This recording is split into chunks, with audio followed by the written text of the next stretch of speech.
વિદ્યાર્થી મિત્રો કેમ છો? મજામાં? ઓકે, વેલ મસ્ત મજાનો બોહરનો પરમાણ્વીય નમૂનો ચાલે છે, જે આપણો ખૂબ જ અગત્યનો અને ઇમ્પોર્ટન્ટ નમૂનો છે.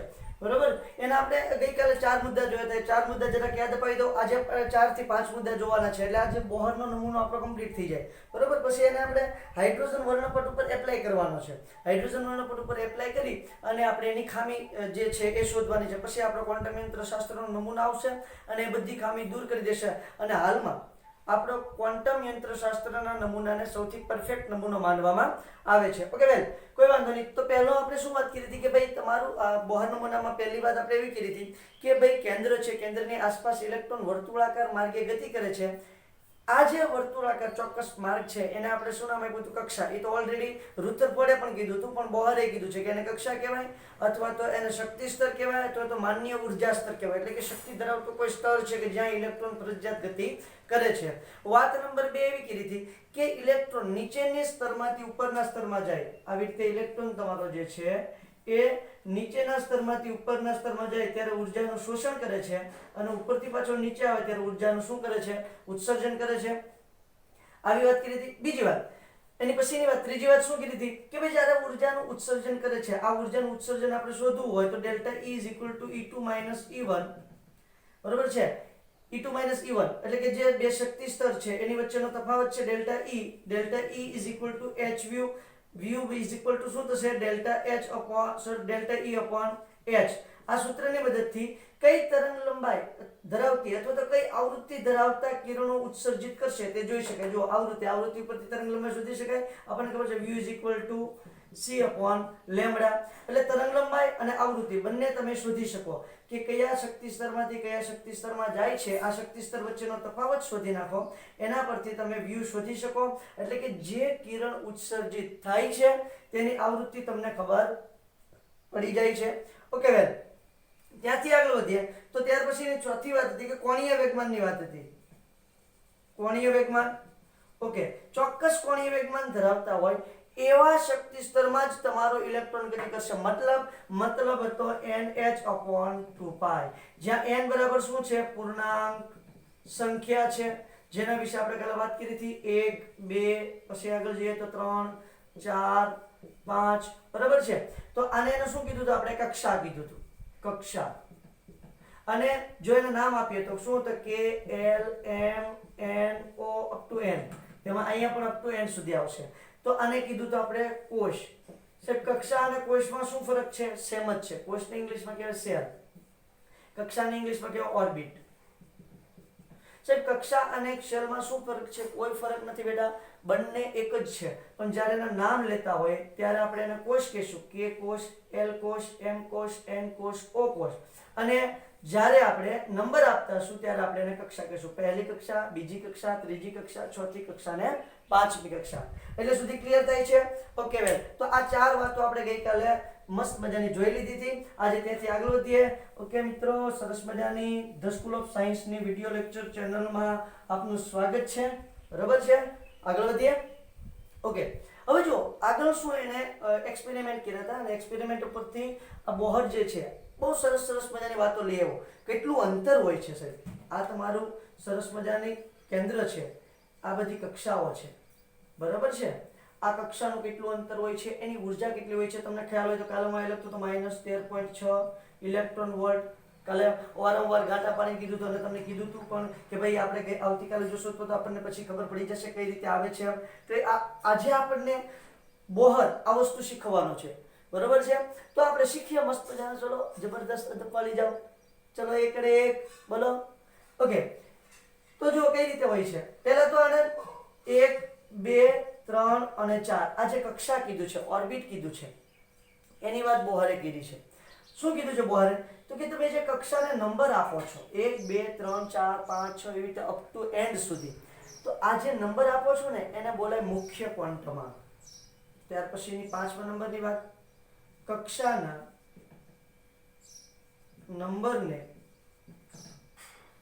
નંબર કે જ્યાં ઇલેક્ટ્રોન ગતિ કરે છે તેને, કક્ષાના નંબર કે જ્યાં ઇલેક્ટ્રોન ગતિ કરે છે તેને મુખ્ય ક્વોન્ટમ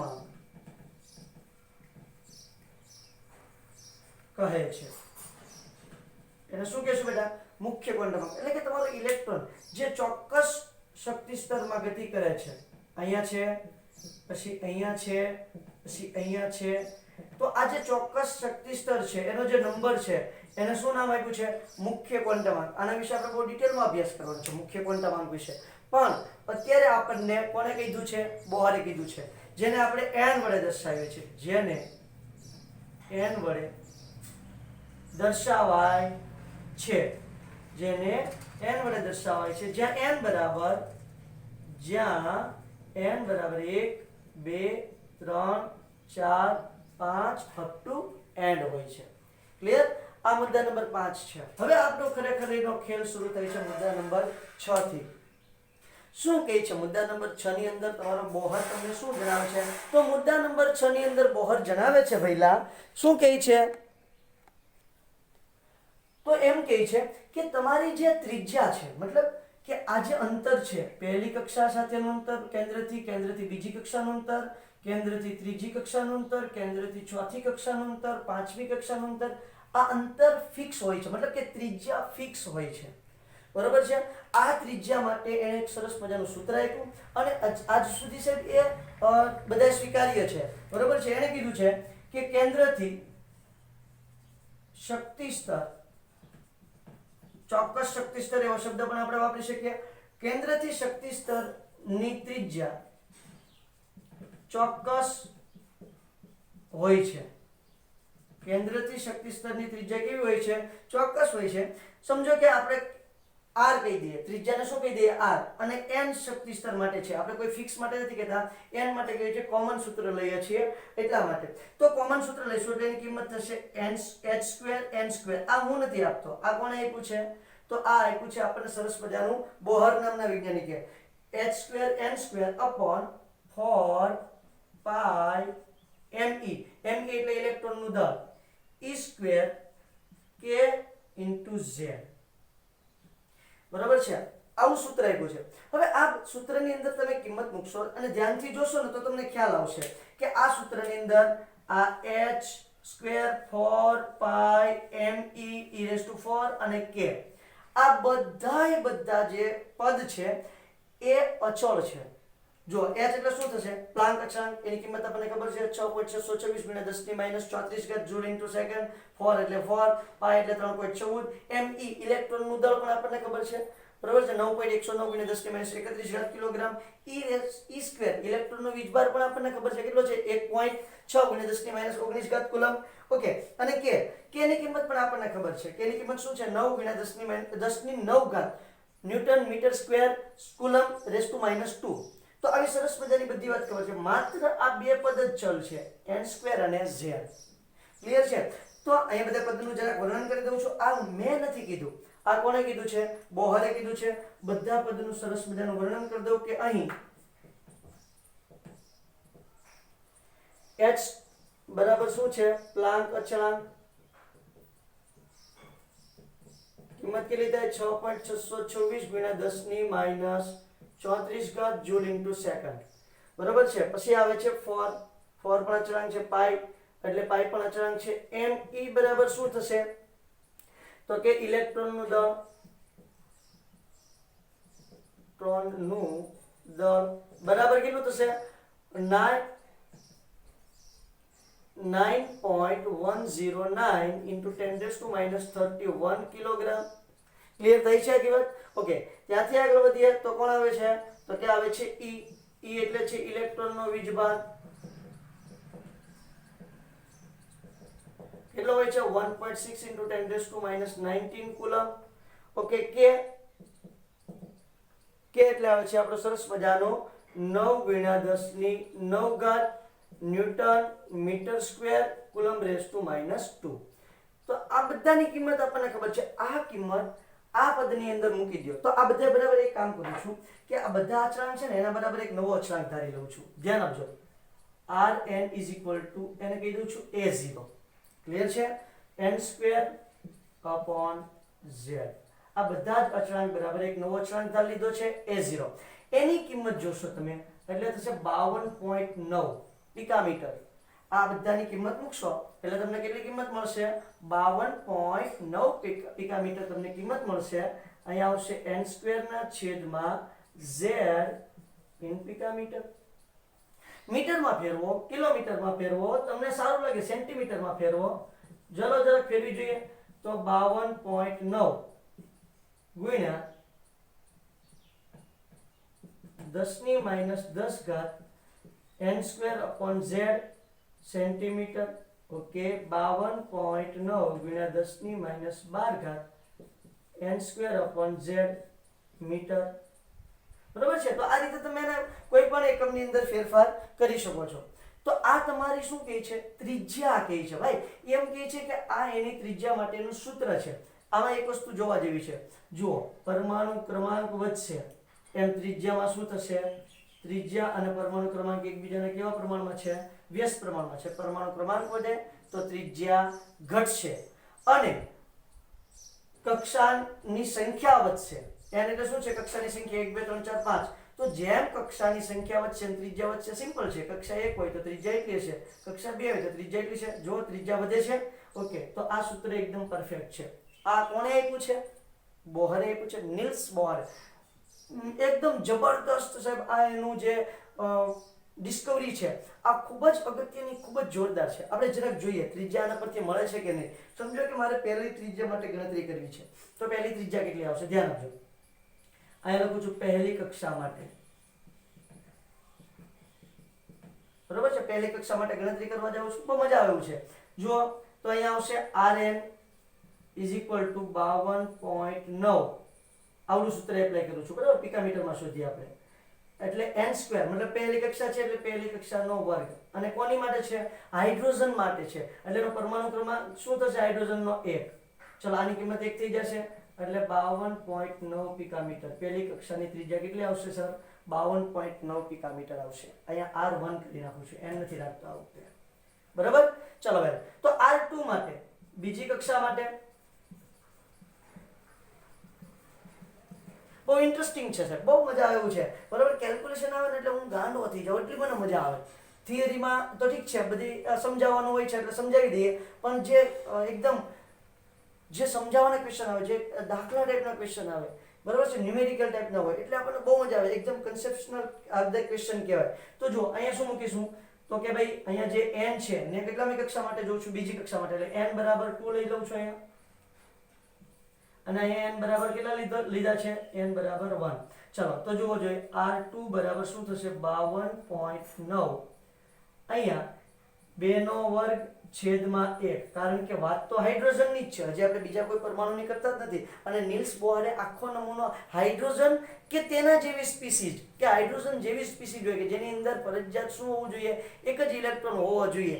એવી સ્પીસીઝ માટે જ એને આ કેલ્ક્યુલેશન કર્યું છે. તો જો અહીં કિંમત મૂકો 52.9 ગુણ્યા 2 નો વર્ગ 4. ઓકે, 52.9 ગુણ્યા 4 કરો. હું કેલ્ક્યુલેશન કરી નાખું છું જરા. 52.9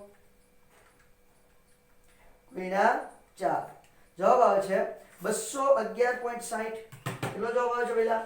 211.60 પિકામીટર. હવે જોઈ લો, તમે તમારી રીતે જ જોઈ લો.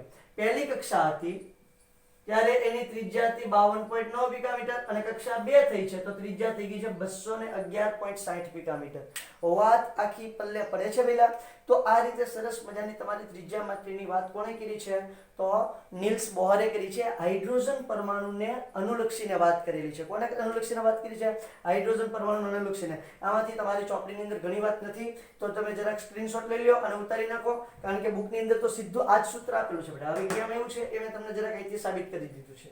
લખો જોઈએ ફટાફટ.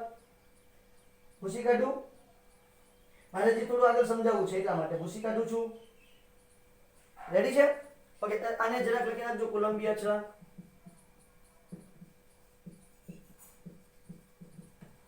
ઓકે, છે ને ભૂસતો નથી, આને જરાક આગળ જ ત્યાંથી એટલામાં સમાડી દઉં છું. આ આકૃતિ પાછી આપણે દોરી નાખશું. બરાબર. હવે જો આ જે સૂત્ર છે, આ સૂત્રમાંથી અચળાંક દૂર કરી દો તો શું થઈ જાય? Rn proportional to n²/z થઈ જાય. બરાબર છે? આ સૂત્રમાં ધ્યાન આપજો જરા. ઓકે, હવે જો આને તે હું પહેલી અને બીજી કક્ષા માટે લઉં છું તો R1 proportional to 1² અથવા તો n²/z.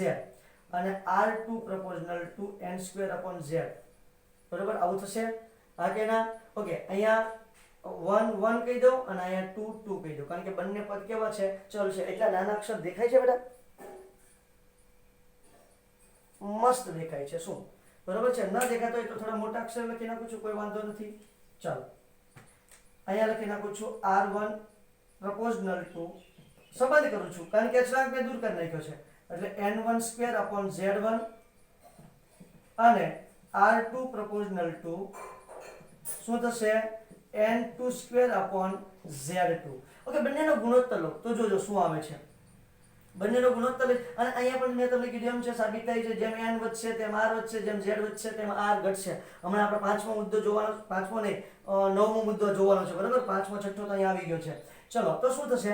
આનો ગુણોત્તર લઈ લઉં છું r1 ના છેદમાં r2 ઇઝ ઇક્વલ ટુ, પ્રપોઝનલ ની જગ્યાએ ઇઝ ઇક્વલ ટુ લખી શકું? હા, કારણ કે અહીંયા જે અચળાંક આવશે અચળાંક ઉડી જશે. તો શું થઈ જશે? n1 સ્ક્વેર ના છેદમાં z1 છેદમાં n2 સ્ક્વેર ના છેદમાં z2. તો શું થઈ જાય? r1 ના છેદમાં r2 is equal to n1 square into z2 છેદમાં n2 square into z1. Clear? આ જરા સંબંધ પણ તમારે યાદ રાખવાનો છે, કારણ કે આપણે ગમે ત્યાં MCQ માં આની જરૂર પડવાની છે. બરાબર, જ્યારે તમારે સરખામણી કરવાની થાય તો આ પ્રમાણે આપણે એની કેલ્ક્યુલેશન કરશું. ચલો હવે ફટાક દઈને એને સ્ક્રીનશોટ લઈ લ્યો. આવડા પછી અહીંથી અહીંયા આવે છે એટલું યાદ રાખજો. પછી 5 ને 6 શરૂ થાય છે. ફટાફટ લ્યો છો. 1 2 3 4 5 6 7 8 9 10 11 12 13 14 15 16 17 18 19 20. મામાનો ગોળો વસુ ટ્યો. ત્યાર પછી મુદ્દા નંબર 7 જોઈએ. 7મો મુદ્દો શું કહે છે? બહાર એવું કહે છે કે ઇલેક્ટ્રોન સાથે સૌથી અગત્યનો સંકળાયેલો તેનો ગુણધર્મ છે તેની સ્થાયી અવસ્થાની ઉર્જા. ઇલેક્ટ્રોન સાથે સંકળાયેલો સૌથી અગત્યનો ગુણધર્મ તેની સ્થાયી અવસ્થાની ઉર્જા છે.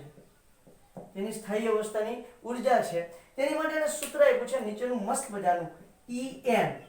આપણે દરેક વખતે n જ વાપરશું. અહીં કોઈ ચોક્કસ કક્ષા માટે વાત કરતા હશું ને ત્યારે ચોક્કસ નંબર લખશું, નહીતર આપણે સામૂહિક વાત કરશું. ઇઝ ઇક્વલ ટુ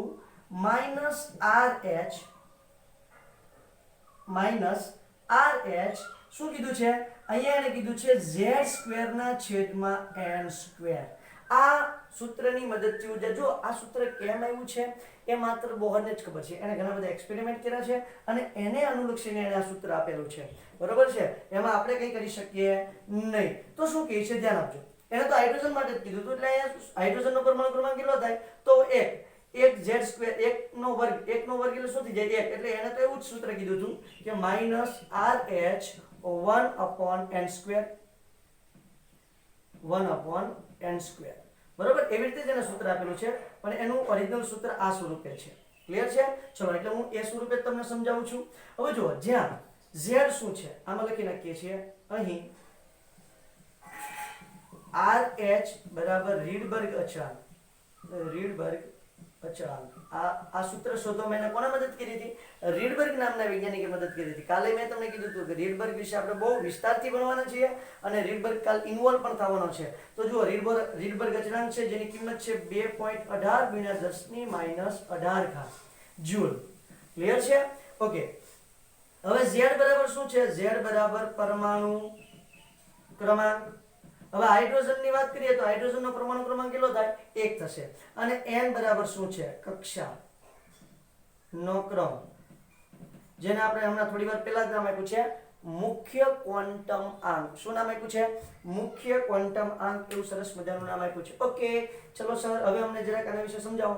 જો, પહેલી વાત કે જેટલાની કક્ષા હશે એટલાની કક્ષાની ઉર્જાની વાત કરવાની છે. અને ગઈકાલે મેં તમને બહુ સરસ મજાના ઘાટા પાડીને કીધું હતું કે જેમ તમે કેન્દ્રથી દૂર જશો તેમ ઉર્જામાં શું થશે? પહેલા વધારો થશે. અનંત અંતરે જતા રહ્યો, n બરાબર ઇન્ફિનિટી લઈ લો, અનંત અંતરે તમે ઇલેક્ટ્રોનને મોકલી દો ત્યારે એની ઉર્જા કેટલી થશે? E = 0.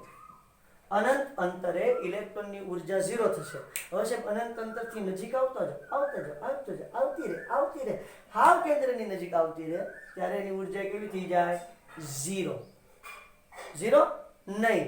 0 તો અનંત અંતરે છે. હાવ કેન્દ્રની નજીક આવશે એટલે એની ઉર્જા એકદમ ઓછી થઈ જશે, 0 કરતા ઓછી. એટલે કેવી થઈ જશે? માઇનસ. એટલા માટે આ સૂત્રની અંદર આપણે શું ઇન્ડિકેટ કરીએ છીએ?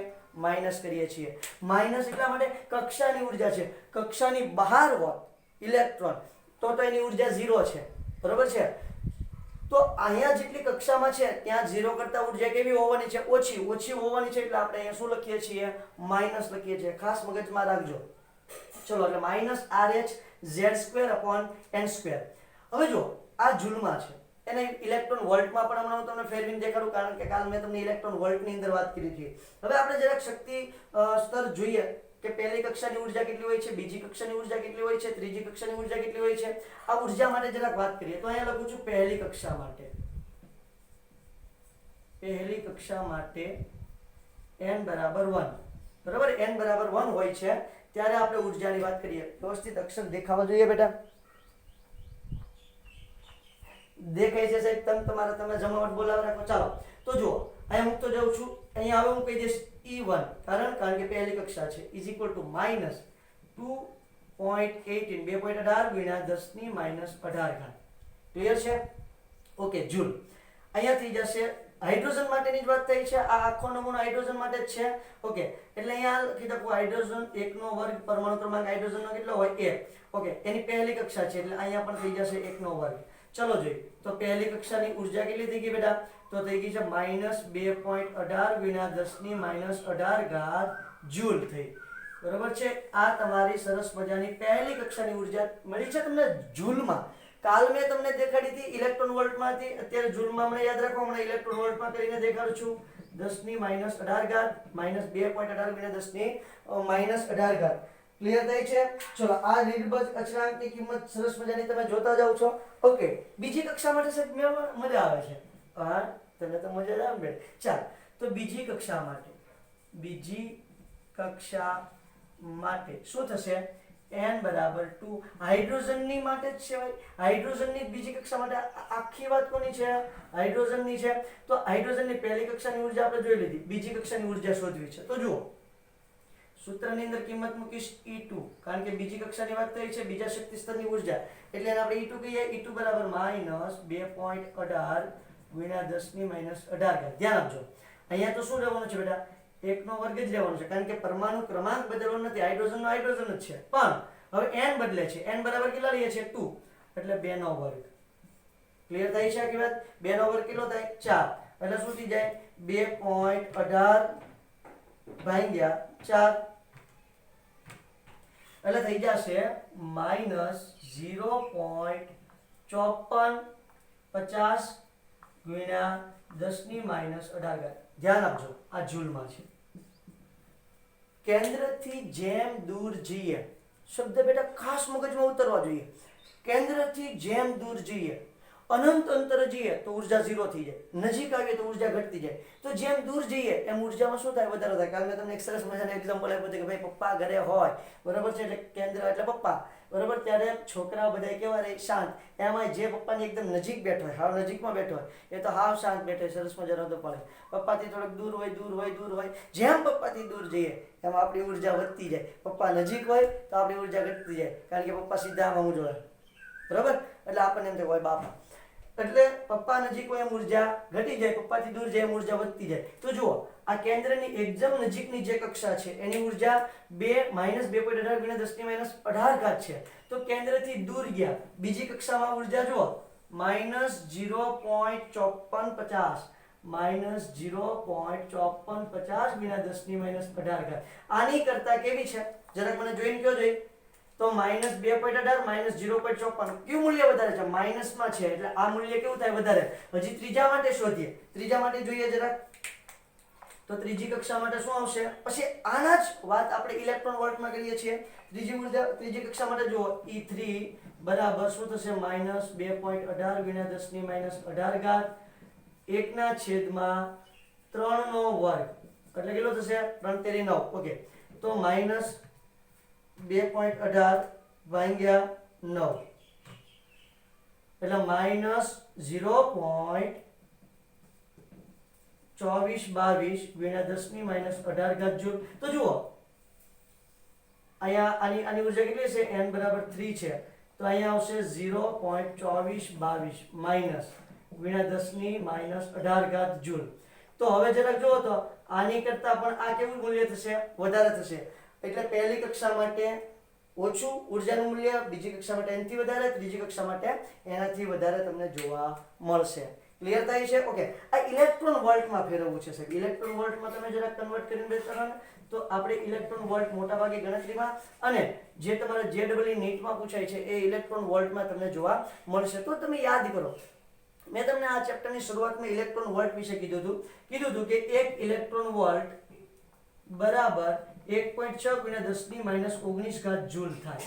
આવી આપણે સરસ મજાની વાત કરી હતી. જો તમને યાદ હોય તો, ન યાદ હોય તો કોઈ ચિંતા નહીં, હવે યાદ રાખી લેજો પહેલા, બરાબર? પછી હવે યાદ રહી જવું જોઈએ. પછી 2 વર્ષ પછી તે ન યાદ હોય તો કાંઈ ન કરાય, બરાબર? પછી મસ્ત મજાનું બેસાય. ઓકે, તો ઇલેક્ટ્રોન વોલ્ટમાં છે. હવે જો અહીંયા એક વસ્તુ ખબર છે કે 2.18 ગુણ્યા 10 ની -18 ઘાત જૂલ છે. આ માઇનસ તો શા માટે છે બેટા? કેન્દ્રની નજીક છે, ઉર્જામાં ઘટાડો છે, એટલા માટે માઈનસ ચિહ્ન દર્શાવેલું છે, બરાબર? એનું મૂલ્ય તો કેટલું છે? 2.18 ગુણ્યા 10 ની -18 ઘાત. રેડી? ચલો તો અહીંયા લખું છું 2.18 ગુણ્યા 10 ની -18 ઘાત જૂલ. અથવા તો પહેલા આને લખી નાખું છું. આને એમ કહી શકું 1.6 ગુણ્યા 10 ની -19 ઘાત જૂલ બરાબર 1 ઇલેક્ટ્રોન વોલ્ટ. તો 2.18 ગુણ્યા 10 ની -18 ઘાત જૂલ બરાબર કેટલું? ચલો ત્રિરાશિ મૂકો જોઈએ તો આવશે 2.18 ગુણ્યા 10 ની -18 ઘાત ના છેદમાં 1.6 ગુણ્યા 10 ની -19. ચલો વેલ જરાક આપણે કેલ્ક્યુલેશન કરી નાખીએ. 2.18 ભાગ્યા 1.6. ચલો વેલ જવાબ આવે છે 1.36 2 ગુણ્યા 10 ની, ધ્યાન આપજો આ -19 ઉપર જાય એટલે શું થઈ જાય? 10 ની +19 થઈ જાય એટલે +19 -18 એટલે 1 ઘાત આવશે અને ફેરવી નાખું તો શું થઈ જાય? 13.6 ઇલેક્ટ્રોન વોલ્ટ. જોઈ લ્યો 13.6 ઇલેક્ટ્રોન વોલ્ટ. ક્લિયર છે? જો આવું ફેરવણી તમારી પુસ્તકમાં આપી નથી બેટા, ખાસ ધ્યાન રાખજો, તમારે લખી લેવાની છે. ક્લિયર થઈ છે? તો જુઓ હવે જ્યાં તમે જૂલમાં કિંમત મૂકતા હતા ત્યાં હવે ઇલેક્ટ્રોન વોલ્ટમાં થઈ જાય. કઈ રીતે થઈ જાય બતાવું છું. એટલું પહેલા જોઈ લીધું છે. ઓકે, હવે જો અહીંયા આપણે જે સૂત્ર છે, સૂત્રની અંદર શેમાં કિંમત મૂકી શકીએ? ઇલેક્ટ્રોન વોલ્ટમાં. એટલે En = આ RH ની જગ્યાએ શું મૂકી દઈશ? -13.6 ઇલેક્ટ્રોન વોલ્ટ. ક્લિયર છે? અહીંયા થઈ જશે Z² ના છેદમાં n². અહીંયા સૂત્રમાં શું આવશે કિંમત? Electron volt. એકમ શું આવશે? Electron volt. હવે આ બધી કિંમત જોઈ લ્યો, ત્યાં તમારે ઇલેક્ટ્રોન વોલ્ટ મૂકીને ગુણી નાખો એટલે E1 પહેલી કક્ષા માટે ઇલેક્ટ્રોન વોલ્ટમાં ગણું છું તો -13.6 જવાબ આવશે ઇલેક્ટ્રોન વોલ્ટમાં. ગણી જુઓ, આની અંદર કિંમત મૂકીને ગણી જુઓ. ઇલેક્ટ્રોન વોલ્ટ રાખો અને 1/2 છેદમાં 1/2 એટલે ઇલેક્ટ્રોનનો વોલ્ટ ને ઇલેક્ટ્રોન વોલ્ટ જ રહેશે. ઓકે, E2 માટે ગણતરી કરું છું તો -13.6 અહીંયા શું આવશે? 1/2 છેદમાં અહીંયા આવશે 2/2 એટલે 4. તો જો -13.6 ભાગ્યા 4 થશે તો -13.6 ભાગ્યા 4 કરી જોઈએ આપણે જરાક. 13.6 ભાગ્યા 4. ચલો 3.40 જવાબ આવે છે. કેટલો જવાબ આવે છે? -3.40 ઇલેક્ટ્રોન વોલ્ટ. તો જુઓ -13.6 ઇલેક્ટ્રોન વોલ્ટ મોટું કે -3.40 ઇલેક્ટ્રોન વોલ્ટ મોટું? તો તમને ખ્યાલ આવશે કે માઇનસમાં કિંમત છે એટલે -3.40 મોટું. એટલે આની કિંમત આવશે -13.6, બીજાની આવશે -3.40. બરોબર છે? ત્રીજાની કિંમત શું આવે છે એ પણ આપણે જરાક જોઈ લઈએ. તો અહીંયા શું આવશે? ત્રીજા માટે E3 માટે શું આવશે? E3 બરાબર -13.6 કૌંસમાં 1/9 આવશે કારણ કે 3/2 એટલે શું થઈ જશે? 9. એટલે શું થઈ જાય? -13.6 ભાગ્યા 9. જવાબ જોઈએ જરાક. 13.6 ભાગ્યા 9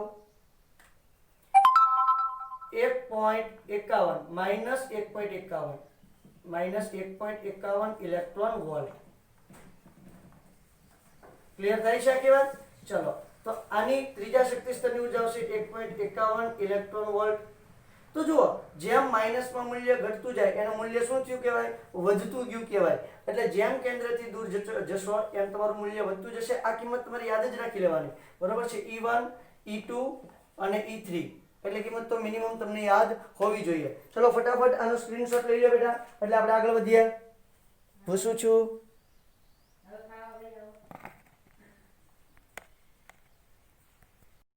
વેલ, તો ત્યાર પછી આવે છે વાત નંબર 8.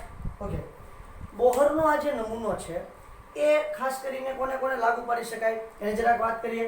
તો જેની અંદર એક ઇલેક્ટ્રોન હોય, જેમ કે હાઇડ્રોજન, હિલિયમ પ્લસ, બરાબર છે, પછી આવશે લિથિયમ +2, બેરિલિયમ +3 વગેરે જેવી સ્પીસીઝને લાગુ પાડી શકાય કે જેની અંદર એક ઇલેક્ટ્રોન હોય. જેવી સ્પીસીઝ ને લાગુ પાડી શકાય કે જેમાં એક ઇલેક્ટ્રોન આવેલો હોય છે, જેમાં એક ઇલેક્ટ્રોન આવેલો હોય છે તેને લાગુ પાડી શકાય. તો જો એની બધાની શક્તિ માટે જુઓ તો En = -2.18 × 10⁻18 બરાબર છે, Z² ના છેદમાં n² જૂલ. અને ઇલેક્ટ્રોન વોલ્ટમાં લખીએ તો, અથવા ઇલેક્ટ્રોન વોલ્ટમાં શું કહી શકાય, En = -13.6 Z² ના છેદમાં n² ઇલેક્ટ્રોન વોલ્ટ, બરાબર છે. આ બંને રીતે આપણે એને દર્શાવી શકાય. નીચે ઇલેક્ટ્રોન વોલ્ટમાં છે, ઉપર જૂલમાં છે. જુઓ જરાક. ઓકે, ચલો ક્લિયર થાય છે વાત. ત્યાંથી જરાક આગળ જઈએ મિત્રો. તો આ તમે જોશો એટલે તમને ખ્યાલ આવશે કે ભાઈ તમારી જે ઉર્જા છે તે જુઓ, ઉર્જા છે એ પરમાણુ ક્રમાંકના વધારા સાથે વધે છે, પરંતુ કક્ષાના વધારા સાથે શું થાય છે, ઘટે છે. જેમ પરમાણુ ક્રમાંક વધતો જશે તેમ તમારી ઉર્જાનું મૂલ્ય શું થતું જશે, માઇનસમાં વધતું જશે. માઇનસમાં વધતું જશે એટલે ઓલ ઓવર શું થઈ જાય, ઘટી જાય. ક્લિયર થાય છે. એટલે જેમ એક વિધાન લખી નાખું, જેમ પરમાણુ ક્રમાંક વધે તેમ ઉર્જાનું મૂલ્ય ઋણમાં વધે છે, એટલે કે ઘટે છે. ઉર્જાનું મૂલ્ય ઘટે છે. પરમાણુ ક્રમાંક જેમ વધશે તેમ ઉર્જાનું મૂલ્ય ઘટશે. ત્રિજ્યામાં શું થશે, તો જુઓ સાહેબ, તમને યાદ હોય તો ત્રિજ્યામાં Z છેદમાં હતો, બરોબર છે. અને મેં ત્યારે પણ તમને કીધું હતું કે આ વિધાન જે છે એ ત્યારે પણ સમજાવ્યું હતું. એટલે ત્રિજ્યા પરમાણુ ક્રમાંક વધવાથી ઘટે છે. પરમાણુ ક્રમાંક વધવાની સાથે ત્રિજ્યામાં શું થાય છે, ચોખ્ખો ફૂલ ઘટાડો જોવા મળે છે. તમને ખ્યાલ હશે તો આપણે જોયું તો Rn = A0, બરોબર છે. અહીંયા શું લખ્યું હતું આપણે, n/z. યાદ આવે છે. તો આ રીતે સરસ મજાનું લખેલું હતું. જો તમને યાદ હોય તો જોઈ લો, જરાક એક વખત યાદ કરી લો એટલે તમને મસ્ત મજાનું યાદ આવી જશે. સોરી, n² ના છેદમાં છે, n નહીં. તો જો જેમ તમારો પરમાણુ ક્રમાંક વધશે તેમ ત્રિજ્યામાં શું થશે ભઈલા, ઘટાડો થશે. આની કિંમત આપણને ખબર છે 52.9, બરોબર છે, n² ના છેદમાં z પિકામીટર. ઓકે, ચલો વેલ, આ છે તમારી વાત નંબર 8 એન્ડ ધ લાસ્ટ વાત નંબર 9. શું કહે છે વાત નંબર 9? તો કે ભાઈ તમને એવું કહે છે કે જેમ કેન્દ્રથી દૂર જાઓ એમ જે ઇલેક્ટ્રોનની ગતિ છે એને કઈ સંબંધ છે ખરો? એટલે કે કેન્દ્રથી દૂર જતા ઇલેક્ટ્રોનની ગતિને કોઈ જાતનો સંબંધ છે કે બસ એમ જ ખાલી વાત છે, બરોબર છે. તો જેમ કેન્દ્રથી દૂર જઈએ છીએ તેમ એની ગતિ શોધવા માટેનું કોઈ સ્પેશિયલ સૂત્ર આપણી બુકમાં નથી આપેલું, પણ રેફરન્સ બુકોની અંદર ઘણી જગ્યાએ આપેલું છે, ઇંગ્લિશ બુકોની અંદર આપેલું છે. તો ત્યાંથી એક સૂત્ર હું લઈ આવ્યો છું. તો ત્યાંથી સૂત્ર શું છે કે જે વેગ છે તમારો ઇલેક્ટ્રોનનો, વાત નંબર 9 છે, જેમ કેન્દ્રથી દૂર જઈએ તેમ ઇલેક્ટ્રોનના વેગમાં શું ફેરફાર થશે એની માટેની વાત છે. તો v = 2πe², v = 2πe² z × k upon v = 2πe² z × k upon n × h. ચલો આવું સરસ મજાનું સૂત્ર કોણે આપ્યું છે તો કે ફરી વખત તમારો બોહર જ છે આ બધી માથાકૂટ માટે. ઓકે, તો એમાં તમે જોશો તો 2 પાઈ ઈ ઝેડ, સોરી ઝેડ નહીં પણ કે, આ બધા અચળ છે અને h અચળ છે. તો આ બધા કેવા છે? અચળ છે. તો એની જ્યારે તમે કેલ્ક્યુલેશન કરશો અને એનું તમે મૂલ્ય મૂકશો એટલે તમને મૂલ્ય મળશે 2.18 ગુણ્યા 10 ની 10 ઘાત. વધશે કોણ? z upon n. કોણ વધશે? z upon n. અહીંયા તમારે એકમ આવશે મીટર સેકન્ડ ઇન્વર્સ. ચલો, તો આ v ની કિંમત છે. કોની કિંમત છે બાબુ? v ની કિંમત છે. એમાં આ અચળાંકની કિંમત છે 2.18 ગુણ્યા 10 ની 10 ઘાત. આ બધાની કિંમત મૂકશો 2 પાઈ e સ્ક્વેર k અને h ની એટલાની કિંમત મૂકશો. એ બધા અચળાંક છે એની કિંમત મૂકશો એટલે z upon n metre second inverse. બરોબર છે? તો એ શું થયું? તમારો વેગનું સરસ મજાનું સૂત્ર એવું. હવે આના પરથી આપણે શું કહી શકીએ કે જેમ કક્ષા વધે, મુખ્ય ક્વોન્ટમાંક વધે, એમ વેગમાં શું થશે? ઘટાડો થશે. જેમ મુખ્ય ક્વોન્ટમાંક વધે તેમ વેગ ઘટે છે.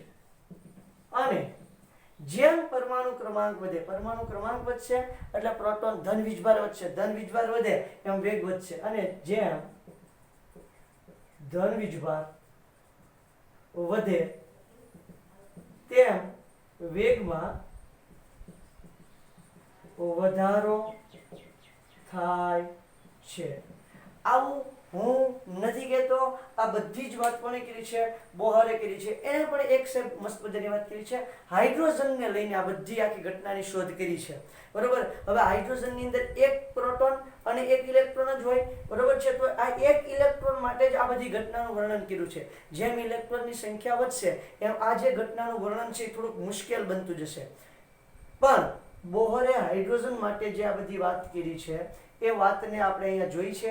હજી આપણે આ વાતને હાઇડ્રોજનના વર્ણપટ પર લાગુ કરવાના છીએ અને પછી આપણે બોહરના નમૂનાની ખામી જોવાની છે. એ આપણે કાલના લેક્ચરમાં જોશું. આજ એટલે સુધી રાખીએ. અહીંયા આપણા બોહરની જે 9 વાતો છે એ 9 વાતો મસ્ત મજાની પૂરી થઈ છે. ઉર્જા સાથે, વેગ સાથે, ત્રિજ્યા સાથે કઈ રીતે સંબંધ ધરાવે છે ઇલેક્ટ્રોન, એ આપણે અહીંયા મસ્ત મજાની વાતો કરી છે. ક્લિયર છે? કાલે આવતા લેક્ચરની અંદર જોઈએ છે આપણે હાઇડ્રોજન વર્ણપટ. ત્યાં સુધી મસ્ત મજાની મહેનત કરો. Thank you.